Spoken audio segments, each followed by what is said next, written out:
রক্তহীন কণ্ঠে বলতে চাই, আগামীর দিনে আর কোন স্বৈরা শাসক, আর কোন সন্ত্রাসী বাহিনী আমাদের বাংলাদেশের ক্ষমতার চেয়ারে বসবে, বাংলাদেশের জনগণ এটা কখনো মেনে নিতে পারে না।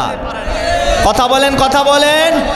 সুতরাং আমরা অনেক দেখেছি, সেই বঙ্গবন্ধু শেখ মুজিব থেকে শুরু করে আমরা জিয়ার শাসন দেখেছি, মুজিবের শাসন দেখেছি, খালেদার শাসন দেখেছি, হাসিনার শাসন দেখেছি, এরশাদের শাসন দেখেছি। সকল শাসন, সকল তন্ত্রমন্ত্র বাদ দিয়ে আমরা বলতে চাই, আগামীর বাংলাদেশ ইসলামের বাংলাদেশ, আগামীর বাংলাদেশ কোরআনপন্থীদের বাংলাদেশ। এই শপথকে আমরা করতে পারি। কারা কারা রাজি আছি? দুহাত তুলে আল্লাহকে দেখায়। ভাই মাইক ঠিক করেন ভাই। আল্লাহ যেন কবুল করেন, সকলে পড়ছে আল্লাহুম্মা আমিন। সম্মানিত ভাইরা আমার, আপনারা জানেন এই কোরআনকে কায়েম করতে গিয়ে আমার নবীজি তার নিজের জন্মভূমিতে থাকতে পারে না। এই কোরআনকে কায়েম করতে গিয়ে আমার নবীজি কাফের বেঈমানদের হাতে বহু নির্যাতিত, নিপীড়িত হয়েছে। সুতরাং আমরাও বলতে চাই, সেই নবীর উত্তরসূরি হিসাবে আমরা যদি কোরআনকে প্রতিষ্ঠিত করতে চাই, ইসলামকে কায়েম করতে চাই, আমাদের উপরে জেল জুলুম অত্যাচার আসবে, এটাই স্বাভাবিক। কথা বলেন ঠিক কিনা? সুতরাং আমরা বলতে চাই, আমাদের আর কোনো ভয় নাই ভাই। আর কোনো ভয় আছে? জোরে বলেন, আর কোনো ভয় আছে? সুতরাং আমরা বলতে চাই যে বিগত 15টি বছর বাংলাদেশের বিভিন্ন অঞ্চলে কোরআনের মঞ্চগুলি থেকে কোরআনের হক কথাগুলি বলতে দেওয়া হতো না। মসজিদের মেম্বারগুলি থেকে ইমাম এবং খতিবদেরকে সঠিক কোরআনের কথাগুলি বলতে দেওয়া হতো না। সেই সমস্ত আওয়ামী লীগ এবং সন্ত্রাসী বাহিনীদেরকে বলতে চাই, তোমরা কোথায়? আজকে এই মঞ্চে এসে দেখো, পিঠের চামড়া নিয়ে বাড়িতে যেতে পারবে না। কোথায় আওয়ামী লীগ? কোথায় কাদের কাকা? কোথায় গেল ওই জালিমদের গরম গরম কথা? কথা বলেন, কথা বলেন। কোথায় আওয়ামী লীগ? কোথায় কাদের কাকা? কোথায় গেল ওই জালিমদের গরম গরম কথা? খেলা হবে, খেলা হবে, খেলা হবে বলে কাদের গেল পালাইয়া, হাসিনা পালাইছে দেশটা সারিয়া। আল্লাহ তোমার দরবারেতে হাজার শুকরিয়া, আল্লাহ তোমার দরবারেতে হাজার শুকরিয়া, হাসিনা পালাইছে দেশটা সারিয়া, স্বৈরাচার পালাইছে দেশটা সারিয়া। লিল্লাহে তাকবীর, লিল্লাহে তাকবীর। আল কোরআনের আলো সংসদে জালো, লিল্লাহে তাকবীর। সম্মানিত প্রিয় উপস্থিতি, আমরা এই কোরআনটা আমরা সংসদ ভবন পর্যন্ত নিয়ে যেতে চাই। এটাই আমাদের প্রচেষ্টা, এটাই আমাদের সর্বাত্মক চেষ্টা থাকতে হবে। কারণ নবীজি বলেন, কিয়ামতের ময়দানে কোরআন যার বিপক্ষে চলে যাবে তার জন্য নির্ধারিত স্থান জাহান্নাম, আর কোরআন যার পক্ষে যাবে তার জন্য ঠিকানা জান্নাত। আমরা কি চাই যে আমাদের জন্য কিয়ামতের ময়দানে কোরআন বিপক্ষে চলে যাক? যারা বলেন আমরা কি সেটা চাই? যদি না চাই, তাহলে আগামীর বাংলাদেশে আমাদেরকে দেখতে হবে কারা বাংলাদেশে কোরআনকে প্রতিষ্ঠা করতে চায়। সুতরাং আমাদের আওয়াজ হবে একটাই, জমিন যার আইন চলবে তার। কোনো কথা হবে না, এই জমিন কার, আইন চলবে কার। কোনো পাতি নেতা, দুনিয়ার কোনো তৈরি করা তন্ত্র মন্ত্র দিয়ে সমাজ চলবে না। আগামীর সমাজ চলবে কোরআন দিয়ে। কথা বলেন ঠিক কিনা? সম্মানিত প্রিয় উপস্থিতি, পিছনে ভাই যারা দাঁড়িয়ে আছেন, আপনাদেরকে অনুরোধ করে বলবো, যদি দয়া করে এখানে এসে বসে যান, আলহামদুলিল্লাহ আমরা মনে করবো মাহফিলটা পরিপূর্ণ হবে। কি বলেন আপনারা? পিছনের ভাইরা দয়া করে বলবো, আসেন আমরা কোরআনের জন্য 1 ঘন্টা 1.5 ঘন্টা আমরা বসে যাই। হতে পারে এই 1-1.5 ঘন্টা আমার জন্য কিয়ামতের ময়দানে নাজাতের একটা ওসিলাও হতে পারে। কি বলেন ঠিক কিনা? সুতরাং আসেন, দয়া করে আসেন ভাই, পিছনে অযথা ভিড় করবেন না, আমরা এই প্যান্ডেলের ভিতরে বসে যাই।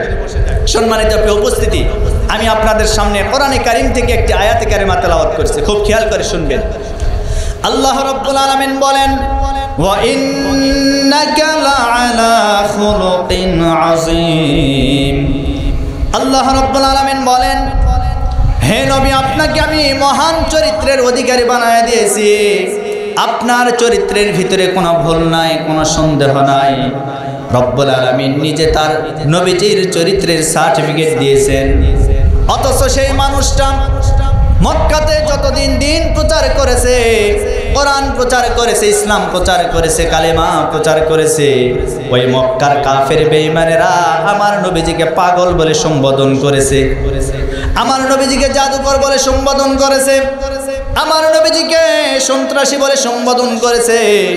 আজ আপনি বাংলাদেশের দিকে তাকায় দেখেন, যারা কোরআনের কথা বলে, যারা ইসলামের কথা বলে, ওই স্বৈরা শাসকরা বিগত 15টি বছর তাদেরকে রাজাকার বলে সম্বোধন করেছিল। সুতরাং সেই সময় আবু জেহেল, উতবা, সাইবা, ওয়ালিদ বিন মুগীরা আমার নবীজিকে পাগল বলেছিল, জাদুকর বলেছিল।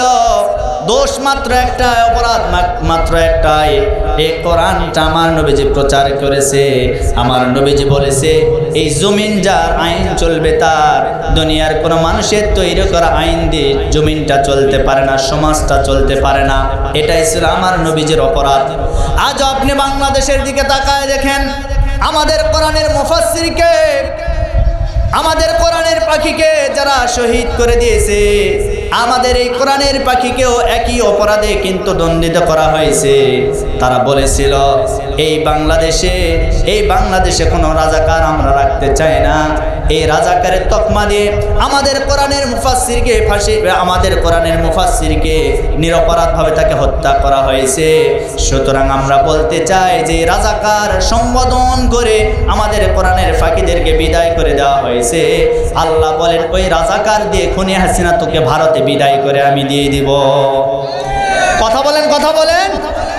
রাজাকার শব্দ বলতে বলতে 15টি বছর হাসিনা শেষ করেছে নিজের জীবনটাকে। এই রাজাকার শব্দ দিয়া এই হাসিনার পতন হয়েছে। কথা বলেন ঠিক কিনা? সুতরাং আমরা বলতে চাই, যুগে যুগে আমরা ইতিহাস আমরা জানি, আমরা পড়েছি, আপনারাও জানেন, যুগে যুগে যেই সমস্ত স্বৈরা শাসকরা ইসলামের বিরুদ্ধে অবস্থান নিয়েছিল, তারা চেয়েছিল আমরা আজীবন ক্ষমতায় থাকব। ফেরাউন চেয়েছিল, পারে নাই। নমরুদ চেয়েছিল, পারে নাই। সুতরাং ওই ফেরাউন নমরুদদের উত্তরসূরি খুনি হাসিনাও বাংলাদেশে পারে নাই। আমরা বলতে চাই, আগামীর দিনে যেই সমস্ত স্বৈরা শাসকরা আবারও ক্ষমতা আসার জন্য চেষ্টা করবে, আমরা বলতে চাই বাংলাদেশের মানুষ তাদেরকে কোনোদিন গ্রহণ করতে পারবে না, পারবে না, পারবে না। আমাদের আমির বলেছেন, এক জালিমকে বিদায় করেছে, আরেক জালিম ক্ষমতায় আসবে। ওই বাংলাদেশ আর এই বাংলাদেশ এক নয়। কথা বলেন। আমাদের শপথ নিতে হবে, আমরা চাই আগামীর বাংলাদেশ দুর্নীতিমুক্ত একটি বাংলাদেশ তৈরি হোক। আমরা চাই আগামীর বাংলাদেশ সুদমুক্ত একটি বাংলাদেশ তৈরি হোক। আমরা চাই আগামীর বাংলাদেশ সন্ত্রাসী মুক্ত একটি বাংলাদেশ তৈরি হোক। যেই সন্ত্রাসীদের কারণে আজকে ঢাকা বিশ্ববিদ্যালয়ের দিকে আপনি তাকায় দেখেন, নিরপরাধ একজন মাজনুন পাগল ব্যক্তিকে ধরে ওই ছাত্রলীগের গুন্ডা বাহিনীরা পর্যন্ত হত্যা করে দুনিয়া থেকে বিদায় করে দিয়েছে। কথা বলেন, কথা বলেন। সুতরাং আমরা চাই আগামীতে কোনো ভার্সিটি, কোনো বিশ্ববিদ্যালয়ে আর কোনো নিরপরাধ ছাত্রকে, আর কোনো আমার বোনকে হত্যা করা হোক, আর কোনো বোনকে ধর্ষণ করা হোক, এই বাংলাদেশকে আমরা চাই না। চাইলে কি করতে হবে ভাই? জোরে বলেন, কি করতে হবে? আমরা চাই কোরআন দিয়ে বাংলাদেশ চলুক, কোরআন দিয়ে সমাজ চলবে, কোরআন দিয়ে আমাদের ইউনিয়ন চলবে। কোরআন দিয়ে যদি ইউনিয়ন পরিষদ চলে, যিনি ইউনিয়ন পরিষদের চেয়ারম্যান হবে তাকে ইমামতি করা লাগবে। কথা বলেন, কথা বলেন। কোরআন দিয়ে যদি উপজেলা চলে, উপজেলার যিনি চেয়ারম্যান হবে, উপজেলার চেয়ারম্যান ওই কেন্দ্রীয় মসজিদের ইমাম হবে। এরপরে কোরআন দিয়ে যদি আমাদের মাননীয় সংসদ সদস্যরা চলে, তারা যেই জায়গায় থাকবে, সংসদ সদস্যের ভিতরে যারা যেখানে অবস্থান করবে, সেই জায়গায় যখন আজান হবে তাদের ইমামতিতে জামাত হবে। কথা বলেন ঠিক কিনা? তার কারণ যিনি নেতা, যিনি বাহিরে নেতা, উনি ভিতরে নেতা। কথা বলেন ঠিক কিনা? আমরা এরকম সমাজ চাইতো নাকি ভাই? সময় এসেছে, আমাদের সামনে সুবর্ণ সুযোগ। এই সুযোগকে আমরা যদি হাতছাড়া করি, আর কোনোদিন মনে হয় আমরা পাবো কিনা সন্দেহ আছে। তার কারণ এই খুনি হাসিনা এই অল্প দিনের ব্যবধানে যে এইভাবে বাংলাদেশ থেকে লাঞ্ছিত অপমানিত হয়ে বিদায় নিবে, আমরা কোনোদিন স্বপ্নেও দেখি নাই। কথা বলেন না কেন? আপনারা কি দেখেছেন? আমি কোনোদিন ভাবি নাই যে এইভাবে বিদায় নিয়ে চলে যাবে, কারণ তারা তো আমাদেরকে 42 সাল পর্যন্ত টার্গেটই দিয়েছিল। সুতরাং আল্লাহর বিচার, আল্লাহ কাউকে ধরে না, কিন্তু একবার যখন ধরে শাড়ি ব্লাউজ নেওয়ার টাইম পর্যন্ত দেয় না। কথা বলেন ঠিক কিনা? দেখেন নাই ফকন্নির হালতে বাংলাদেশ থেকে বিদায় নিয়ে চলে গেল। সম্মানিত প্রিয় উপস্থিতি, এজন্য সমাজ পরিবর্তন করতে চাইলে কোরআনপন্থীদের হাতে সমাজটা উঠাই দিতে হবে। আপনাদের এই এলাকার ভিতরে বাংলাদেশ জামাত ইসলাম যারা করে, আমি আপনাদেরকে চ্যালেঞ্জ করে বলবো, আপনারা যদি এরকম কোনো তথ্য দিতে পারেন, একজন জামাতের নেতা তো দূরের কথা, একটা কর্মী কোনো মানুষের গায়ে অন্যায়ভাবে হাত তুলেছে এরকম কেউ রেকর্ড দেখাতে পারবে? কথা বলেন না কেন? শুধু এখানে নয়, সারা বাংলাদেশে আমি চ্যালেঞ্জ করে বললাম, একটা কর্মী কেন, একটা নেতা কেন, সামান্য একজন সমর্থক পর্যন্ত অন্যায়ভাবে কোনো মানুষের গায়ে আঘাত করে না, অন্যায়ভাবে কোনো মানুষের ঘর বাড়িতে আগুন লাগা দেয় না। কথা বলেন ঠিক কিনা? সুতরাং আমরা বলতে চাই, যেই দলের ভিতরে অন্যায় নাই, জুলুম নাই, মানুষকে আঘাত করার সমর্থন পাওয়া যায় না, সেই দলটাই আমার মনে হয় আল্লাহর পক্ষ থেকে জান্নাতি দিবে। সুবহানাল্লাহ। সেই দল করার দরকার আছে না নাই? বাংলাদেশে অনেক দল দেখেছেন ভাই, অনেক দলকে আমরা দেখেছি, সবাই সব কিছু দিয়েছে, অনেকে এসে রডের বদলে 500 পর্যন্ত ঢুকাই দিয়েছে। সুতরাং আমরা আর সেই বাংলাদেশ চাই না, নতুন করে আমরা বাংলাদেশ চাই। কোরআন যাতে করে সংসদ ভবনে যাক, বাংলাদেশের সংসদ ভবন থেকে এই কোরআনের আইন বাস্তবায়ন হোক, এটাকে আমরা চাই। কারা কারা চায় আরেকবার দু হাত তুলে আল্লাহকে দেখায়।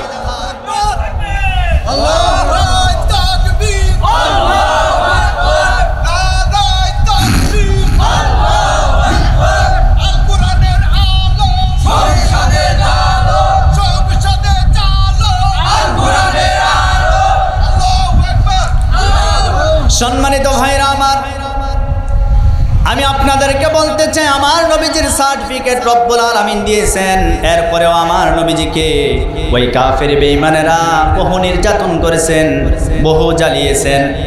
এবার আসেন কোরআনে কারিমের ভিতরে, কোরআন এবং হাদিস দ্বারা আমরা আমার নবীজির এই যে গুণ, এই 10টি গুণ নিয়ে আজকে আলোচনা করতে চাই।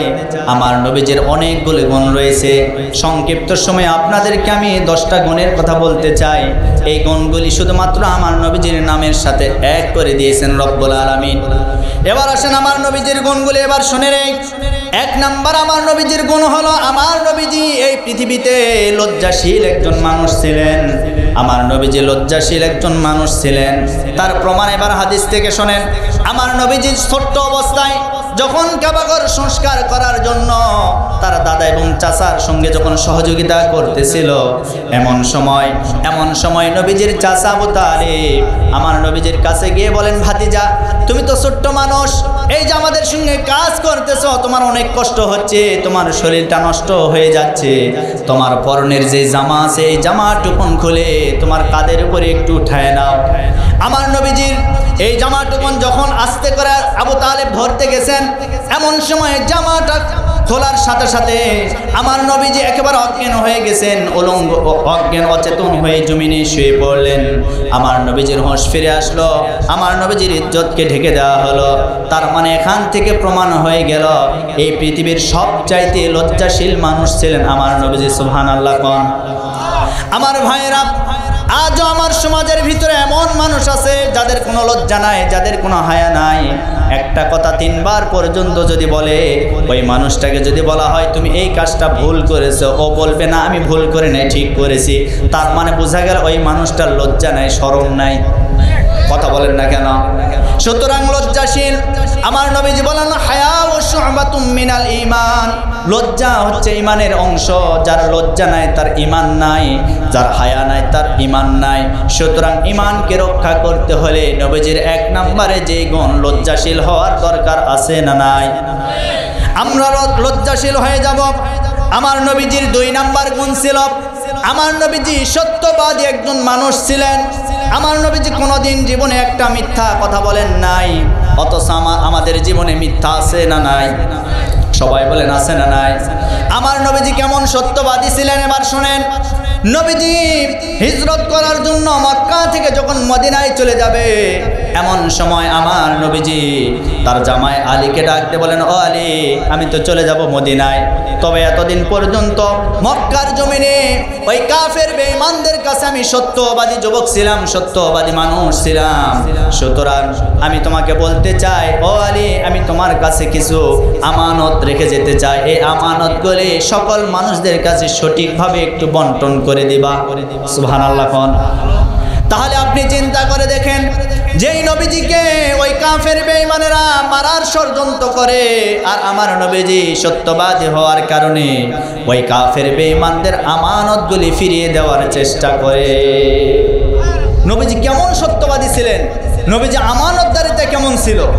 সুতরাং আমরা সত্যবাদী হব এবং আমানতদারিতায় আমরা নবীজির এই সুন্নাহকে গ্রহণ করব ইনশাআল্লাহ। এবার আসেন, আমার নবীজি ন্যায় বিচারক ছিলেন। এই পৃথিবীতে এমন কোনো মানুষ দেখাতে পারবে না আমার নবীজি কোনো মানুষের উপরে জুলুম করেছে, অন্যায় বিচার করেছে, এইরকম নজির কেউ দেখাতে পারবে না। সে হোক মুসলিম, হোক হিন্দু, হোক বৌদ্ধ, হোক খ্রিস্টান, যে কোনো ধর্মের মানুষই হোক না কেন, আমার নবীজি একজন ন্যায় বিচারক ছিলেন। এবার শুনেন হাদিস। মাখজুমা গোত্রের একজন সম্ভ্রান্ত মহিলা, এই মহিলা চুরি করার পরে যখন ধরা পড়েছে, এমন সময় এই চুরি করার দায়ে আমার নবী যে কোরআন দিয়ে বিচার করবে, সাহাবায়ে কেরামরা চতুর্দিকে বলা বলি শুরু করে দিয়েছে, মাখজুমা গোত্রের এই মহিলার যদি বিচার আমার নবীজি করে তাহলে আমাদের তো মান সম্মান নষ্ট হয়ে যাবে। কারণ এই মহিলাটা একজন মুসলিম মহিলা। এই মুসলিম মহিলা হওয়ার কারণে সাহাবায়ে কেরামরা চিন্তিত হয়ে পড়লেন, এই মুহূর্তে নবীজি যদি বিচার করে তাহলে আমাদের মান সম্মান নষ্ট হয়ে যাবে। এইবার সাহাবায়ে কেরামরা করলেন, নবীজির পালক পুত্র যায়েদ বিন হারেসা রাদিয়াল্লাহু তাআলা আনহুকে ডাক দিয়ে বলেন, ও যায়েদ, তুমি নবীজির কাছে যাবা, যাওয়ার পরে ওই মহিলার বিচারের জন্য একটু সুপারিশ করবা। নবীজি বিচার করবে, কিন্তু বিচারটা যেন একটু লাঘব হয়ে যায়, একটু নমনীয় হয়ে যায়।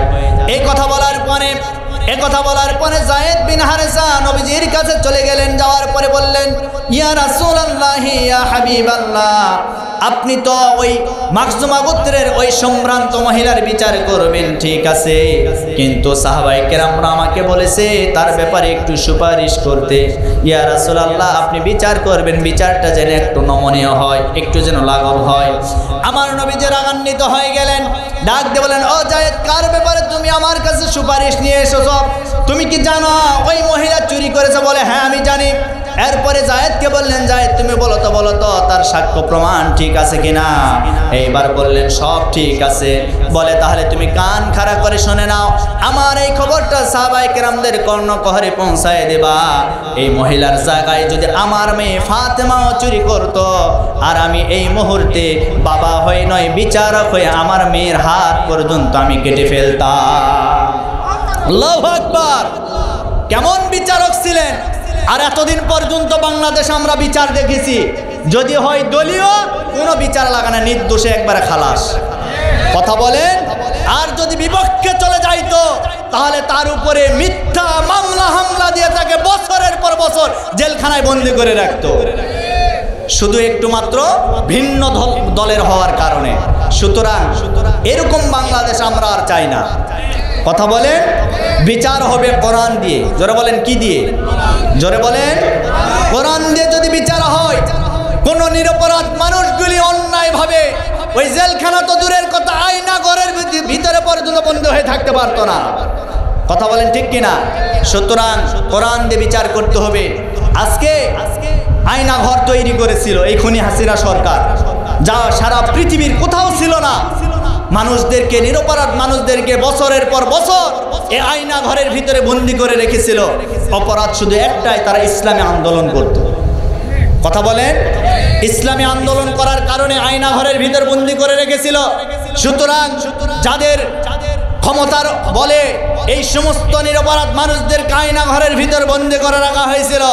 আমরা বর্তমান অন্তর্বর্তীকালীন সরকারের প্রধানকে আমরা বলতে চাই, আপনারা যারা এই সমস্ত খনি সন্ত্রাসদেরকে গ্রেফতার করে জেলখানায় বন্দি করে রেখেছেন, যতদিন বিচার না হবে ততদিন পর্যন্ত এই সমস্ত সন্ত্রাসীদেরকে আয়না ঘরের ভিতর বন্দি করে রাখা হোক। কথা বলেন ঠিক কিনা? আর আমরা বলতে চাই আমাদের এই ম্যাডাম যিনি পালিয়ে গেছে, ম্যাডাম কয়েকদিন আগে ফোনালাপ ফাঁস হয়েছে, একটা নেতার সঙ্গে সে ফোনে কথা বলতেছিল যে তুমি টেনশন করো না, আমি কিন্তু সীমান্তবর্তী এলাকায় আছি, যে কোনো সময় চট করে বাংলাদেশে ঢুকে যাব। আমরাও বলতে চাই ম্যাডাম, বাংলাদেশের জনগণ আপনাকে দেখতে চায়, যে কোনো মুহূর্তে আপনি বাংলাদেশে ঢুকবেন, বাংলাদেশের 20 কোটি মানুষ আপনাকে জুতা নিয়ে সম্মান জানানোর জন্য প্রস্তুত থাকবে। কথা বলেন ঠিক কিনা? এটাই তো আমরা চাই। সুতরাং বাংলাদেশের প্রধান ডক্টর ইউনূসকে আমরা বলতে চাই, এই মুহূর্তে যেহেতু ভারত আমাদের এই মুহূর্তে পার্শ্ববর্তী একটি রাষ্ট্র, তাদের সহযোগিতা আমাদেরও কাম্য, আমাদের সহযোগিতা তাদের কাম্য। সুতরাং আপনি ভারত সরকারকে আহ্বান জানাবেন এই মুহূর্তে ওই খুনি, ওই ডাইনি হাসিনাকে বাংলাদেশে ফেরত পাঠিয়ে দিতে হবে এবং বাংলাদেশে নিয়ে এসে প্রকাশ্যে বাইতুল মুকাররমের সামনে এই সমস্ত ছাত্র হত্যাকাণ্ডের বিনিময়ে এই খুনি হাসিনাকে ফাঁসির কাস্টে ঝোলাতে হবে। কারা কারা একমাত্র হাত তুলে দেখান আল্লাহকে। লিল্লাহে তাকবীর, লিল্লাহে তাকবীর। আল্লাহ যেন কবুল করেন, সকলে বলছে আল্লাহুম্মা আমিন। ন্যায় বিচার চাই কি চাই না?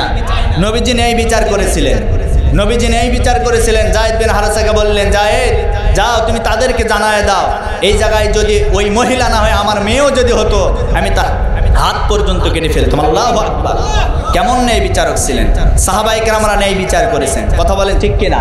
হযরত ওমর ন্যায় বিচার করেছেন। একজন মুসলিম নামের মুনাফিক নবীজির বিচার মানে নাই, ইহুদির পক্ষে রায় যাওয়ার কারণে হযরত ওমর ওই মুসলিম নামের মুনাফিকের গর্দানটা দ্বিখণ্ডিত করে দিয়েছে। আল্লাহু আকবার। হযরত ওমরের মতন একজন নেতা এই মুহূর্তে বাংলাদেশে দরকার। কথা বলেন ঠিক কিনা? এমন যদি হতো আমার দেশের শাসক হতো ওমরেরই মতো, হতো আবু বকরের মতো। এমন যদি হতো আমার দেশের শাসক হতো ওমরেরই মতো, হতো আবু বকরের মতো। জনগণের খোঁজ খবর নিত রাত দুপুরে, ঘুরে ঘুরে দেখতো কি কেউ আসে অনাহারে। আমার দেশের মা বোনেরা লাঞ্ছিতা হতো না, আমার দেশের কৃষক শ্রমিক বঞ্চিত হতো না। ধনী গরিব ভালোবাসার জীবন ফিরে পেত যদি আমাদের শাসক হতো ওমরেরই মতো, হতো আবু বকরের মতো। এমন যদি হতো আমাদেরই শাসক হতো ওমরেরই মতো, হতো আবু বকরের মতো। আল্লাহুম্মা আমিন। আর জোরে বল আল্লাহুম্মা আমিন। এমন শাসক আমাদের বাংলাদেশে দরকার আছে না নাই? আমার ভাইয়েরা, আমি আমার নবীজির গুণাবলী কথা বলতেছিলাম। আমার নবীজি ন্যায় বিচারক ছিলেন। এবার আসেন 5 নাম্বার আমার নবীজির যে গুণ। আমার নবীজি একজন আদর্শ স্বামী ছিলেন। সুবহানাল্লাহ কোন। আমার নবীজি কেমন স্বামী ছিলেন দেখেন, প্রত্যেকটা স্ত্রীকে তিনি সমানভাবে ভালোবাসতেন। আমার নবীজি স্ত্রীদের কাজে সহযোগিতা করতেন। যখন বাহির থেকে যুদ্ধের ময়দান থেকে ফিরে এসে নবীজি বাড়িতে স্ত্রীদের সাথে রান্নার কাজে সহযোগিতা করেছে। সুবহানাল্লাহ কোন। আমরা যদি নবীর উম্মত বলে দাবি করি, স্ত্রীদেরকে ঘরে কাজে সহযোগিতা করার দরকার আছে না নাই? কিন্তু এমন ভদ্রলোক আছে বাইরে কাজ করে বাড়িতে এসে স্ত্রীর উপর হুমকি ধামকি দেয়, এইরকম বদমাইশ আছে না নাই? এরকম অনেক বদমাইশ আছে। সুতরাং নবীজির উম্মত বলে দাবি করলে স্ত্রীদেরকে সমানভাবে ভালোবাসতে হবে। আমার নবীজির সকল স্ত্রীদেরকে তিনি সমান ভালোবাসা দিয়েছেন। একদিন স্ত্রীরা আমার নবীজির সামনে বসে আছে, ডাক দিয়ে বলেন, ইয়া রাসূলুল্লাহ, আপনি আমাদের ভিতরে সবচাইতে বেশি ভালোবাসেন কাকে? আমার নবীজি স্ত্রীদেরকে বললেন, আজকে এই কথাটা তোমাদেরকে বলতে পারবো না, তোমরা সবাই বাড়িতে চলে যাও, আগামীকাল এর জবাবটা তোমাদেরকে আমি দিব। এইবার সকল স্ত্রী যখন চলে গেল, আমার নবীজি সমস্ত স্ত্রীদের ঘরে রাত্রিবেলা প্রবেশ করলেন। প্রথম স্ত্রীর কাছে যাওয়ার পরে আমার নবীজি 2টা খেজুর দিলেন। দেওয়ার পরে বললেন, ও আমার প্রাণের স্ত্রী, আমি তোমাকে সবচাইতে বেশি মহব্বত করি, কিন্তু এই কথাটা অন্য কোনো স্ত্রীকে তুমি বলবা না। এইভাবে 1টা 2টা 3টা এইভাবে সকল স্ত্রীদের ঘরে গেলেন। আমার নবীজি সবাইকে সমানভাবে খেজুর দিলেন আর একই কথা সবার কাছে বললেন। পরের দিন স্ত্রীরা চলে আসলো আমার নবীজির সামনে। স্ত্রীরা ডাক দিয়ে বলেন, ইয়া রাসূলুল্লাহ, ইয়া হাবিবাল্লাহ, আজকে আপনি জবাব দিতে চেয়েছেন, আজকে আমাদেরকে বলুন আপনি সবচাইতে বেশি মহব্বত করেন কাকে বেশি? এই কথাটা বলার পরে আমার নবীজি বললেন, ও ও স্ত্রীরা কান খাড়া করে শুনে নাও, গত রাত্রিতে আমি যার ঘরে গিয়েছিলাম আর যাকে 2টা খেজুর দিয়েছি ওই স্ত্রীটাকে আমি সব চাইতে বেশি মহব্বত করি। আরো জোরে বলি সুবহানাল্লাহ। আমার নবীজি কি একটা স্ত্রীর ঘরে গিয়েছেন না সকলের ঘরে গিয়েছিলেন? সকলের ঘরে গিয়েছিলেন এবং সবাইকে সমানভাবে ভালোবাসা দিয়েছেন। এজন্য আমার নবীজি একজন আদর্শ স্বামী। সুবহানাল্লাহ কোন ওই রকম আদর্শ স্বামী হওয়ার দরকার আছে না নাই? আমরা তো এমন স্বামী ফেরাউনের খালাতো ভাই, কথা বলেন না কেন? স্ত্রীর সামনে যখন স্বামী যায় ভয়ে স্ত্রী কাঁপতে শুরু করে। এরকম কেন হবে? স্বামী স্ত্রীর ভালোবাসা মধুর ভালোবাসা, স্বামী স্ত্রীর ভালোবাসা এটা জান্নাতি ভালোবাসা। যার ঘরে স্বামী স্ত্রীর ভালোবাসা নাই, যে সংসারে স্বামী স্ত্রীর মিল মহব্বত নাই, ওই সংসারটা দুনিয়াতে এক টুকরা জাহান্নাম। কথা বলেন না কেন? আর যার ঘরে স্বামী স্ত্রীর ভালোবাসা মিল মহব্বত আছে ওইটা দুনিয়াতে এক টুকরা জান্নাত। সুবহানাল্লাহ কোন এই জন্য স্বামী স্ত্রীর ভালোবাসার দরকার আছে না নাই? আরো জোরে বলেন। তাহলে নবীজির গুণ ছিল, আমার নবীজি একজন আদর্শ স্বামী ছিলেন। এবার আসেন 6 নম্বরে, আমার নবীজি কেমন নানা ছিলেন? একজন আদর্শবান নানা ছিলেন। সুবহানাল্লাহ কোন নবীজির 2 জন নাতি ইমাম হাসান এবং হোসাইন রাদিয়াল্লাহু তাআলা আনহুমা, এই 2 জন নাতিকে তিনি বেশি মহব্বত করতেন, ভালোবাসতেন। এমনকি আমার নবীজি নামাজের সেজদায় চলে গেছে, এমন সময় নবীজির নাতিরা এসে আমার নবীজির কাঁধের উপরে উঠেছে, কিন্তু নবীজি সেজদা থেকে মাথা উঠাতে পারেন না। এমন সময় আল্লাহ জানিয়ে দিচ্ছেন, ওগো আমার পয়গম্বর, আপনি যেমন আপনার নাতিদেরকে ভালোবাসেন আমিও তেমনই আপনার নাতিদেরকে মহব্বত করে ভালোবাসি। এই জন্য আমার নবীজি একজন আদর্শবান নানা ছিলেন। আমার নবীজি একজন আদর্শবান ব্যবসায়ী ছিলেন। সুবহানাল্লাহ কোন কেমন ব্যবসায়ী ছিলেন? আমার নবীজি দেখেন, আম্মাজান খাদিজাতুল কুবরা রাদিয়াল্লাহু তাআলা আনহার সাথে যখন বিবাহ বন্ধনে আবদ্ধ হন নাই, তার পূর্ব মুহূর্তে আমার নবীজি খাদিজার ব্যবসা দেখাশোনার দায়িত্ব গ্রহণ করে নিয়েছিলেন। সুবহানাল্লাহ। আমার ভাইয়েরা, আমার নবীজি আম্মাজান খাদিজার ব্যবসার দায়িত্ব গ্রহণ করেছিলেন। যেদিন করেছিলেন তার পূর্ব মুহূর্তে যতদিন পর্যন্ত খাদিজা রাদিয়াল্লাহু তাআলা আনহা তিনি যতদিন ব্যবসা করেছেন, যাদেরকে দায়িত্ব দিয়েছিলেন ততদিন পর্যন্ত ব্যবসায় যে পরিমাণ লাভ হতো না, আমার নবীজিকে যেদিন থেকে ব্যবসার দায়িত্ব দিয়েছেন সেদিন থেকে তার চাইতে দ্বিগুণ এবং 3 গুণ লাভবান ব্যবসায় পাওয়া যেত। এত সুন্দর ব্যবসায়ী ছিলেন। এজন্য আম্মাজান খাদিজাতুল কুবরা রাদিয়াল্লাহু তাআলা আনহা আমার নবীজিকে নিজের স্বামী হিসেবে গ্রহণ করে নিয়েছেন। শুধু স্বামী হিসেবে গ্রহণ করেন নাই, আমার নবীজিকে আম্মাজান খাদিজার যত সম্পদ ছিল সমস্ত সম্পত্তিগুলি আমার নবীজির নামে একেবারে দলিল করে দিয়েছিলেন। সুবহানাল্লাহ বলতে পারেন নাই? মক্কার কাফের বেঈমানেরা, আপনারা সকলে জানেন আম্মাজান খাদিজার সাথে আমার নবীজির যখন বিবাহ বন্ধনে আবদ্ধ করা হয়েছিল, এমন সময় মক্কার কাফের বেঈমানেরা বলেছিল খাদিজা বড় ঠকে গেছে, খাদিজা বড় ঠকে গেছে। তার কারণ আব্দুল্লাহর এতিম পোলারা বিয়ে করে খাদিজা ঠকে গেছে। আম্মাজান খাদিজা এই শুধুমাত্র একটা কথার জবাব দেওয়ার জন্য ওই কাফের বেঈমানদেরকে খাদিজার বাড়িতে দাওয়াত দিয়ে জবাব দিয়েছেন। সমস্ত জবাবে ওই কাফের বেঈমানের মাথা নিচু করে আম্মাজান খাদিজার বাড়ি থেকে তারা বের হয়ে গিয়েছিল। আমার প্রিয় বন্ধুগণ, এজন্য আমার নবীজি একজন সৎ ব্যবসায়ী ছিলেন। আমার নবীজি কর্মচারীদের সাথে কেমন ছিলেন?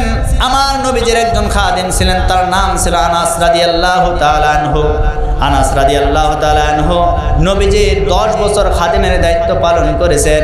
আনাস ডাক দিয়ে বলেন, এই 10টা বছরের ভিতরে আমি দেখলাম না কোনোদিন আমার নবীজি আমাকে একটা ধমক দিয়ে কোনো কথা বলেছে। কোনোদিন ধমক দিয়ে কথা বলেন নাই। তার মানে বোঝা গেল আমার নবীজি কর্মচারীদের সাথে ভালো আচরণ করতেন, ভালো ব্যবহার করতেন।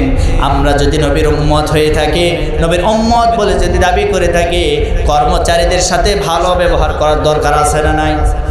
আছে। কাজ করে 7 দিন পর্যন্ত কামলা টাকা পায় না, এরকম কামলা আছে না নাই? জোরে বলেন। সুতরাং আমার নবীজির এই আদর্শগুলি গ্রহণ করার দরকার আছে না নাই? আরো জোরে বলতে হবে, আছে না নাই? নবীজি একজন আদর্শবান ব্যক্তি ছিলেন, অথচ সেই নবীজি দিন প্রচার করতে গিয়ে কাফের বেঈমানদের হাতে আক্রমণের শিকার হয়েছে। এমনকি বাধার সম্মুখীন হয়েছে, তিনি কি এই দিন প্রচার করা বন্ধ করেছেন? জোরে বলে। আমি আপনাদেরকে বলতে চাই, নন্দীগ্রামের মুসলমান একটু কান খাড়া করে শোনেন। দীর্ঘ 15টি বছর ইসলামী আন্দোলনের নেতা এবং কর্মীরা এই দিন প্রচার করতে গিয়ে বহু বাধার সম্মুখীন হয়েছে। এরপরেও তারা এই দিনকে কখনো এই দিন প্রচার করা বন্ধ করে নাই, কারণ তারা নবীর আদর্শের সৈনিক। কথা বলেন ঠিক কিনা? আমরা বলতে চাই তাদের নেতা তাদের কর্মীদেরকে রেখে ভারতে পালিয়ে চলে গেছে, আর আমাদের নেতারা বাংলাদেশ ছেড়ে পালায় যায় নাই, তারা কোনোদিন যাবেও না।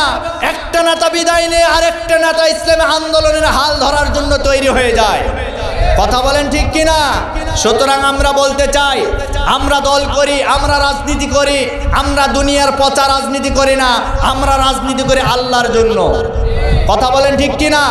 তারা এতদিন পর্যন্ত বলেছিল এদেশের হুজুরেরা ধর্মের নামে রাজনীতি করে, আমরা বলি আমরা ধর্মের নামে রাজনীতি করি না, আমরা ধর্মীয় রাজনীতি করে।